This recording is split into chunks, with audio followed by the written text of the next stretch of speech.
Greetings and blessings. Today is November 4th, 2023. We're about a month in to creating a farm from scratch. If you're just tuning in, following along for the first time, this looked like that out there. All of that pasture. There's a bunch of hyssop, goldenrod, milkweed, and a whole bunch of others, but predominantly hyssop. And I just wanted to tune in and give a little update. So, outborder wood chip pathway, strawberries, wood chip pathway, garlic bed. Now I put up a little temporary string fence, but today, right now, I think the next motion of work is going to be putting in taller stake posts / fence posts, and I'm going to get the 3 lines of string in here rather than just the 1. I put up the little temporary fence for easy access, but now that the garlic has been planted, I'm starting to see some deer pressure / footprints on top of the beds. In previous experience, that won't have too much of a problem on the garlic, but we don't want it to continue to get trampled. So here are the production garlic beds on the outer where my 2 fingers are, and in the middle it just looked like that. Grass got laid with grass, and there's a mini pathway right in the middle here. So these 2 sides will be for vegetable production in the springtime next summer, also next summer. So you can see I just put up the new greenhouse scenario, and we can go take a look at that. All this grass right here actually just scythed back where the new greenhouse setup is going. So I realized where I had it first, it gets too much shade right here, at least in the winter time, because of this tree hedgerow. So I moved it out 1 length basically. So I put the first one where I was going to put the second one, and then the second one will go right here. So all planted to garlic, all planted to garlic, and then this third bed is black walnuts and garlic at the very end, some elderberry cuttings. I need to get this interplanted with garlic ASAP, because the deer or squirrels or whoever is taking the black walnuts out of the bed, and we don't want that, because I want to grow them. And that's the whole point of interplanting with the garlic, so that other critters don't feel called to harvest them themselves. So I just hadn't had the seed garlic that I'm going to buy in ready for that scenario. So we'll see what happens. Maybe it just ends up getting planted to all garlic if all the black walnuts get eaten. Still got some time to figure that out. I think I talked about this in the last video, maybe I didn't, but these last 3 beds are going to be early, mid, and late season potatoes, and then again in the middle between the large production beds we'll get laid with grass, just like that. I'm going to scythe all of this grass over here to lay down on the rest of these, and then these will be for vegetable production down the middle. When the early and mid season potatoes come out, they will get planted to a late summer / fall crop, and when the late potatoes come out. Those will get planted to a late fall crop.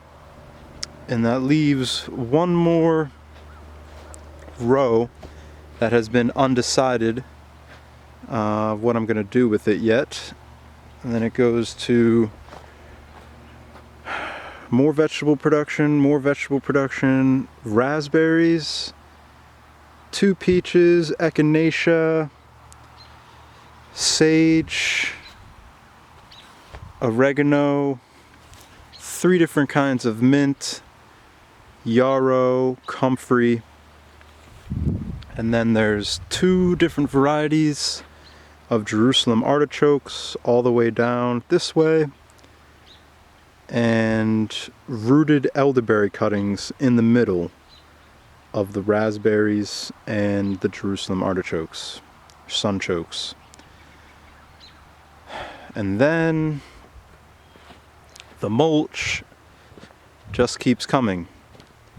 If you need mulch, contact your local tree companies, because 9 times out of 10 they need a place to dump it, or else they have to pay to dump it. So I'm grateful and blessed to have the access to these wood chips. One love and a big shout out to Greater Heights Tree Company. And yeah, so it's 1 wheelbarrow at a time. They were out to here. I had some good help from some friends. We got it knocked back to there, and then I got it knocked back again, and then they dumped more. And then I'm gonna get some leaf mulch. Actually, people they collect the leaves as well, and I'm gonna get that dumped there. So we'll have a diverse mixture of wood chips, leaves, and grass from the pasture, ultimately transitioning into just grass. But to get the initial mulch layer down, we'll use these nice, heavy, unbroken down wood chips to break down over time and release that nutrients, potentially to be inoculated with mushrooms. Who knows? So this will be the pasture for scything, and the side view on the greenhouse. So to my knowledge, this is pretty much the cheapest build that you can do, that you can try to build for a greenhouse. I'm about, I'd say when it's all said and done, it's about, for the rebar and PVC piping and adapters, probably about $200. And then I'm gonna buy potentially 1, 2, 3, 4, 5, 6. So I'm gonna buy 6 12-foot 1x3s and cut them in half, and then I'm gonna drill those into to connect. So there'll be 4-foot piece, a 4-foot piece, a 4-foot piece, a 4-foot piece, drilled into the PVC piping to make it more, to improve the structural integrity. So it's probably about $250, $300, let's just say $300 for all the parts. And that screws, the rope, the rebar, PVC piping.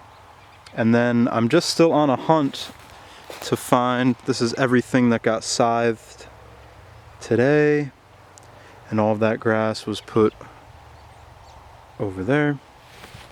So I just still need to find the repurposed greenhouse plastic, because it's like another $170, $200 for the greenhouse plastic, and I'm not going to do that. So I will find free greenhouse plastic, and if you live in southern Vermont, western New York, or northwestern Mass, please reach out. Looking for some repurposed greenhouse plastic. Use it here rather than it to end up in the waste stream. So once we get that and the 12-foot 1x3s, then I'm going to cut in half and drill in for supports on the side. I also have some heat-treated rough cut, heat-treated pallets that I cut into rough cuts, and I'm going to use that up against right here for support beams. Dig a trench on the sides to tuck the greenhouse plastic, and I think this is going to be a flat wall in the back, and then you get another 10-foot PVC pipe, run it up that string, so it'll be the greenhouse plastic will come around here kind of on a curve and clip on to the 10-foot PVC pipe that'll be here on an angle. There's potential to do that on the other side, but I'm still scoping it all out. And this is a little bit less than 30 feet, and I have permission to go to 30 feet, so I might just measure off another 4 feet and add one more hoop, and then I have permission to put the second one right here. So one love and wholeness. We'll see you on the next one. That is this week's JsGrassFedGarden updates. Thank you.